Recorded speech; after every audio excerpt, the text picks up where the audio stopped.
Today, we're going to talk about depression. And to be honest, this is one of the biggest reasons I actually decided to start this podcast, because I saw so many people posting on social media about their depression, many crying out for help, not knowing how to find their way out of it. And my heart was just breaking for them because I've been there, and I just wish so much that I could take the time to help every person that I see that's making a post like this. So by doing this podcast, at least I felt like I had a way to share some helpful content that I hope will connect in some form and be able to give people the ability to help themselves.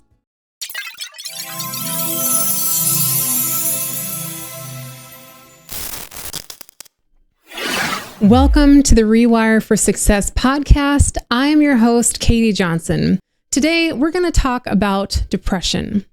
I myself have had some very extreme seasons of depression in my life and still sometimes find myself in a state of mind like this. To some degree, this is just the world of human existence. It's a natural ebb and flow that happens. But when you can understand why it happens and what you can do to change your state of mind, then you can be more in charge of how long it lasts. While some have said that it's chemical imbalances in the brain that can be a cause of depression, it's actually no longer generally acknowledged as the root cause. And we now understand that this is actually an oversimplification of many mental health issues, and that there's many underlying factors that come into play with that. So while causes of depression may not be fully understood from a medical standpoint, from a mindset standpoint, I think there are some pretty clear things that we know can create depression. Now, please know that as we dive into this, that I am sharing these things based on my own personal development journey and what I've done in my life to acquire knowledge and then apply that knowledge to my own life. This is in no way meant to substitute help from a therapist or a doctor or treat or diagnose any condition. I do hope by sharing my own understanding of my experiences that some of this will be helpful and applicable to you too, though. So here we go. Here are some things that I have observed can create depression, and therefore it can also help us figure out the solutions to get out of it. The first cause can be when you're going through a life-altering circumstance. This can be one of the most challenging causes of depression because it can feel like you did nothing to cause it, and therefore there's nothing you can do to change it. But instead of settling there, which doesn't serve you in any way, this is the time when it's most important to take 100% radical responsibility for your life and realize the power that you do have.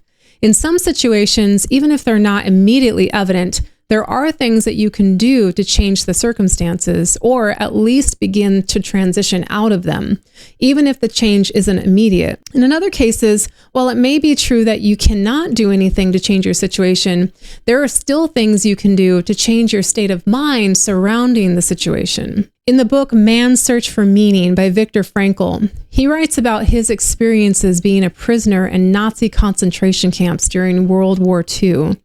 And as a psychologist, he was able to observe extreme and unimaginable human suffering and loss. From his observations, he was able to learn that the most fundamental human drive is the search for meaning, and that man can find meaning in even the most difficult of circumstances. Here's a quote directly from the book. It says, "Between stimulus and response, there is a space. In that space lies our freedom and our power to choose our response. In our response lies our growth and our happiness." Now, there are thousands upon thousands of conditions and events that can cause a life-altering circumstance. And it's easy to get caught up in thoughts like, well, people just don't understand because they're not going through this. And then what happens is we isolate ourselves, causing even deeper suffering and depression. So instead of believing thoughts that can cause further isolation, we can acknowledge that even though someone else may not be going through our exact situation, there are many humans who have gone through difficult circumstances like ours, which have produced the same exact emotions. We are not alone in our life experiences, and there are others out there that can relate to us. So then it's up to us to seek out the wisdom and shared experiences so that we can be supported and helped by those who have gone before us down this path. A second thing that can cause depression is being in a toxic environment. Have you ever heard the saying, "Show me your friends and I'll show you your future"? Or "You are the sum of the 5 people you spend the most time with"? Both of those quotes, they're spot on. Why? Because we as humans are greatly influenced by what we see as normal and what other people's beliefs and opinions and values are. When we spend a lot of time in a toxic environment, our minds are negatively impacted and programmed by those messages and experiences, whether we want it to be or not. Now, a toxic environment could look like having family members who are all negative and critical or unsupportive. It could also be a narcissistic spouse or a parent that conditions you to serve them even at the detriment and sacrifice of your own needs. It could be a workplace where fear and intimidation is a primary tool to produce results. It could be domestic violence or an overtly abusive partner. Regardless of the type of toxicity, social isolation is a common result of toxic environments. So when people are cut off from their support systems, they struggle with ways to cope with their negative emotions and thoughts, which can then lead to drug or alcohol abuse and depression. And chronic stress can also be a major contributing factor to depression in toxic environments, because when individuals are exposed to high levels of stress over prolonged periods of time, that leads to hormonal imbalances and problems with neurotransmitter production. And all of this can also contribute to depression. And even when toxicity is unintentional, it can still be super harmful to your psyche. For example, being around a group of friends who are all overweight or don't prioritize their health, or maybe they don't value healthier conversation or relationships, and instead they like to gossip and thrive off of drama.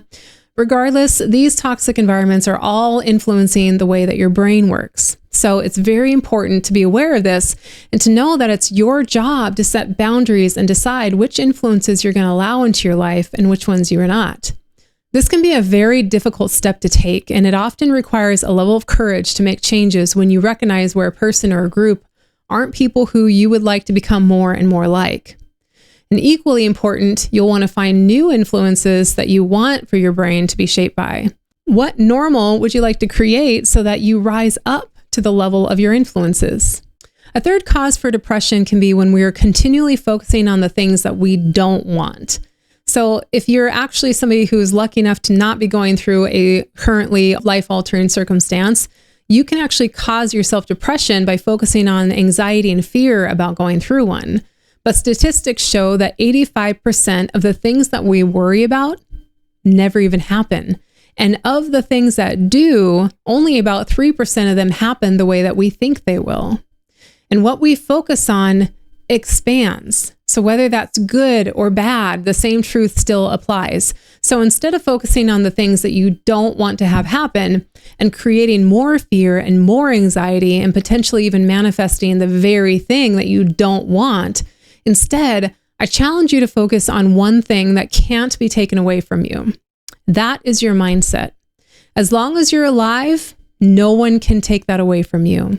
Instead of trying to avoid ever going through a difficult circumstance, create a strong mindset that builds your self-confidence so that you know you're going to be able to handle anything life throws at you. That is where real peace and security comes from. Another cause for depression can be that somewhere along the line, we just stop taking good care of ourselves. This can be a self-perpetuating cycle. A self-perpetuating cycle is a chain of events that repeats itself, and it is very, very difficult to stop it because it has the power to continue the cycle built into the cycle itself. So for example, when you're not taking good care of yourself, your body feels like shit. Your mind feels like shit, and then you don't feel like doing the things that it takes to take good care of yourself. So this is one of the toughest cycles to get out of. And that's why I think it's really important that we kind of just park here for a minute and we begin to talk about some practical steps that you can take if you find yourself in this cycle. So obviously, we all know that if we're eating healthy foods, we're drinking enough water, getting enough sleep, being social, getting exercise in, showering regularly, then we're going to feel pretty damn good, and at least a lot better than we would if we're not doing those things. But what happens when we're depressed is we find ourselves struggling to do even those basic self-care needs. So we need to find a way to start and break that self-perpetuating cycle. The answer is to just do one thing. It really doesn't matter what that thing is, because action breeds more action. The same way that inaction breeds more inaction, taking action will help create momentum, and it will help you to take more action. Now, this is true for any area of your life, and you can apply it anywhere. A lot of people just wait to feel something before they take action, but it's actually the other way around, where action is going to be what helps you feel what you want to feel so you can take more action. So if you're stuck in depression, I want you to find one thing that you can start with that moves you forward towards better self-care. Sometimes that first one thing is just getting out of bed. And then once you're there, try making your bed. Psychologists say that making your bed each morning can have a positive impact on your mindset because it's a small act of self-care and achievement. It's setting your mind up with a small win first thing in your day. Then think of the next small thing that you can do to create a win. Maybe it's drinking 12 ounces of water to hydrate your body and your mind. Then maybe it's going for a walk outside. Then taking a shower and changing your clothes. The point is to focus on that next small win or accomplishment. Now, this isn't likely to just change your entire mood around or completely break your depression, but it's at least going to get you started in a positive direction. What matters most is your trajectory. So make as many choices as possible that keep you on the trajectory towards the destination that you want to go. Sometimes it can feel like we're just too far from the person that we want to be to feel like we can ever get back there. And it's important to recognize that this is just a feeling. I have been there, trust me. But there's nothing tangible about that feeling that makes that thought a reality. All journeys have to begin with a single step. So just focus on your next step and then your next. And pretty soon you're going to realize that you can do anything you set your mind to. I personally struggled with obesity for about 20 years of my life. At 5'5", I yo-yo dieted my way all the way to 100 pounds overweight. And I finally lost that weight in 2016. And then prior to expanding to do one-on-one coaching and podcasting, I spent 7 years helping women have the tools and support to lose the weight and keep it off for good. So if you're looking for the best way to do that, I want you to reach out and we can jump on a quick call to see what would work best for you and your goals. Which brings me to the fifth reason that people can be experiencing depression, which is that they're not feeling like they're making progress in their life. If you've ever heard Tony Robbins speak, you know that he is an amazing person to follow to learn about your mindset and how to think in a way that creates a successful life. According to Tony, progress equals happiness. When we are making progress towards something that we want, we create a reason to feel good. Instead of waiting for something outside of us, we're creating the feeling within us. And the best part is we can all do this for ourselves for the rest of our lives. Progress means growth. And if something is alive and it's not growing, then it's dying. So it really makes sense that if we're not making progress in our lives, then we won't feel happy because we are wilting. We're headed in the opposite direction and on the opposite trajectory of truly living. According to Tony, there are 3 pillars to progress. The first is to become laser focused on what it is that you want. It's really difficult to get passionate about an ambiguous goal, isn't it? So get super, super clear on what it is that you want for your life. So right now, I want you to pause this podcast and I want you to get out your journal or your phone, a piece of paper, whatever it is, and I want you to write down the answer to this question. I don't want you to just listen to me and pretend you did it or say you're going to do it later. No, I want you to pause right now and I'll be waiting right here. All right. Do you have your pencil and paper or your phone or whatever you're going to write in? Okay. I trust that you do. Now here's your question. I want you to write the answer to what is the one thing that I desperately want for my life? What is the one thing I desperately want for my life right now? Go ahead and pause and write down the answer to that question. Now, I'm sure that for most of you, the answer was more about a feeling than something tangible like a car. It was likely a one-word answer like peace or freedom or joy or happiness. So next, what we need to do is we need to make that broad goal something more narrow and specific. So I want you to answer this question. What is the one thing that such by accomplishing it, I would feel and have more, and then put in the word that you put there before. More joy, more freedom, more confidence. Now, you may need to continue to ask more clarifying questions in order to continue to drill down and find your answer, but the answer eventually should become something that you have the power to go after, something that you have control over to create in your life. Journaling is such a powerful way to really dig deep and understand yourself. I did a training the other day on mindset breakthrough journaling, and if you want to check that out, it's totally free, and you can go to www.mindsetbreakthroughjournaling.com. And that's where you can download that free training. I highly encourage you to do that. Ultimately, if you don't have a goal for the next year of your life, then that's the sign that you finally are that goal. It's time to put all else aside and focus on you. Now, the next pillar of progress, according to Tony, is to find the best tools and strategies to use to go after this goal. Your level of success will directly correlate with the level of information and help you receive to learn how to accomplish your goal. So don't settle for guessing. Find those who have already accomplished what you want to do in your life and be a sponge. Surround yourself with people like them as much as possible. Tony recommends to actually invest yourself and hire a coach. I highly recommend the same thing. Expect that anything that you find that's good is going to create okay results for you. Anything that you find that's great is going to create pretty good results for you.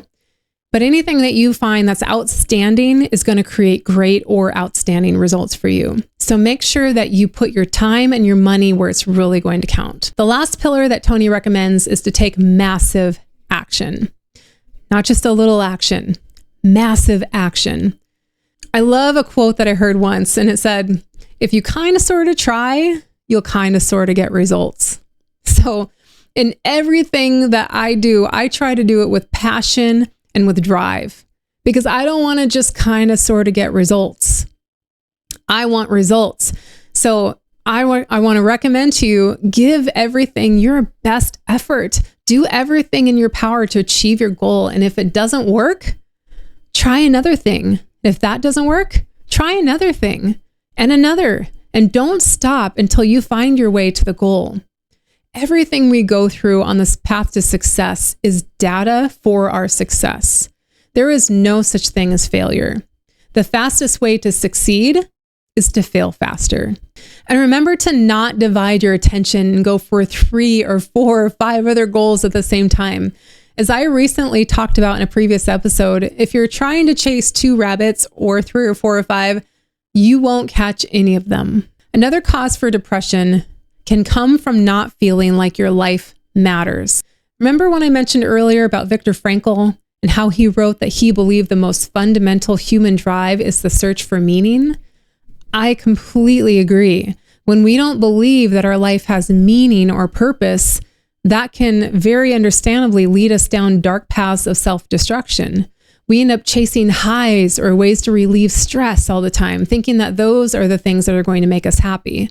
When in reality, they're just distracting us at best, or at worst, they're creating a greater chasm between us and what could actually bring us real happiness. So instead of chasing happiness, chase purpose and fulfillment, chase meaning. Inevitably, when we feel like our life matters, that will bring us happiness. What's important to realize is that we are each born with the inalienable right and gift of giving our own life its meaning and purpose.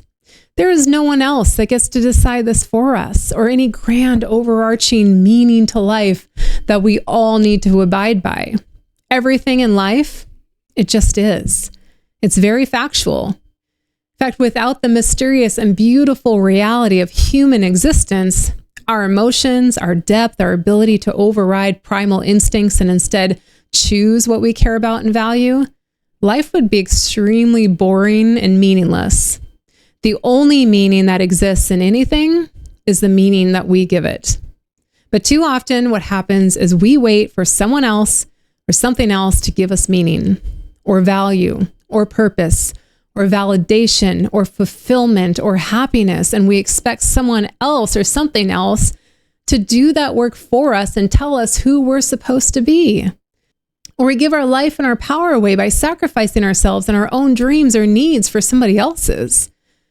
So it's only when we are willing to take 100% full responsibility for our life that we can awaken to the meaning and purpose that we can give it. If we're too busy blaming or sulking or obsessing or ruminating or isolating or coping, then we create this invisible glass ceiling. And tragically, many will live their entire life this way unnecessarily. Even if we never awaken to this, we are still responsible for it by default, because nobody can do it for us. No one is coming to save us. We are the only one who can create the meaning that we're looking for and live a life that matters to us. The last cause of depression can be not living in alignment with your true self. This one can go hand in hand with the previous one, because when we are living our life based on what other people have told us that we should do, or how we should think, or what our purpose should be, then we're not living true to ourselves. There's a book by Bronnie Ware called The Top 5 Regrets of the Dying. She actually interviewed the dying about their biggest regrets and what they would do differently if they could go back and live life again. And so she had thousands of answers, and all the answers, the one that stood out the most was the common regret of, I wish I'd had the courage to live a life true to myself and not the life that others expected of me. Whew, that's a heavy one, isn't it? That's what it means to be living out of alignment with ourselves. And when we do that, we waste this incredible lottery ticket of life. We were so impossibly lucky to even win it to begin with. And when I say impossible, that's an understatement. Check this out, you guys. The probability that you are here today listening to me right now is about 1 in 10 to the 2,685,000th power, or 10 followed by 2,685,000 zeros. For comparison, the universe only has 10 to the 80th power of atoms, the entire universe. So in other words, the probability of you existing as you is pretty much zero. One of life's most incredible aha moments, I like to call them, are when you realize that your job on this earth is not to make everybody like you. Your job is to figure out exactly who you are so that you can be the truest, freest, most authentic version of you possible and attract those who truly love you, support you, and need you to be your most authentic, purpose-filled self. But we can't do that when we're spending all of our time and energy trying to fit in or be sure everybody approves of us. When we do this, we don't even give ourselves the permission to figure out what truly makes us who we are. And then because we go out into the world with this fake version of us, ironically, when we never even truly feel accepted for who we are, and this ends up lowering our self-confidence and creates division inside of ourselves and depression. So when we put such a high value on being accepted, it is even a steeper price tag than what we expected to pay. What we're really doing is fearing rejection. I don't know about you, but for me, instead of rejection, I want my bigger fear to be getting to the end of my life, being one of those statistics and having that quote be true for me, because I lived my life inauthentically for the wrong people, and I wish that I could have lived it differently. So how do we begin to change that? Well, every day, make it your goal to be a little bit more in alignment with yourself than the day before. It can be uncomfortable and a scary process, but just keep working at it. You'll get there. You're going to notice that it's going to be so extremely freeing and a massive shift in your ability for self-love and self-acceptance, which can affect the heaviest of depressions. All right, guys, that's what I have for you today. I am so happy that you chose to use this time today to invest into yourself. As I said before, if this is speaking to you, please hit the subscribe button so you're never going to miss another episode, and please share it with somebody who you think could benefit from it also. I'm going to leave you today the way I leave every episode. Please remember today that you are worthy. You matter. You are allowed to take up space in this world, and you are destined to become no one except who you decide to be. So be your programmer. Have a wonderful rest of your day.